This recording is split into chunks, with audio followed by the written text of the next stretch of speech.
Suvarma suyu və bitkilərin laborator müayinəsi bitkilərin inkişafı və məhsuldarlığı baxımından olduqca vacibdir.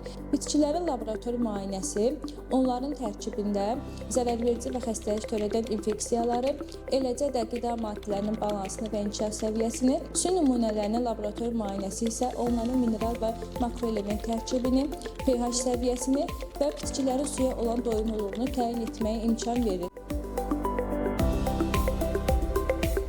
Laborator müayinələr sayəsində problemlər vaxtında aşkarlanır, bitkinin böyüməsi üçün lazım olan səpin və gübrə miqdarı tənzimlənir, keyfiyyətli və yüksək məhsuldarlıq əldə olunur. Aqrar Xidmətlər Agentliyinin laboratoriyalarında müasir üsullarla su və bitki nümunələrinin laborator müayinəsi həyata keçirilir və fermerlərə elmi əsaslı tövsiyələr verilir. Bu da kənd təsərrüfatında sağlam bitkilərin və yüksək məhsuldarlığın əldə olunmasına xidmət edir. Əziz fermerlər, sağlam məhsul əldə etmək üçün mütəmadi olaraq su və bitki nümunələrinizi müayinə etdirməyi unutmayın.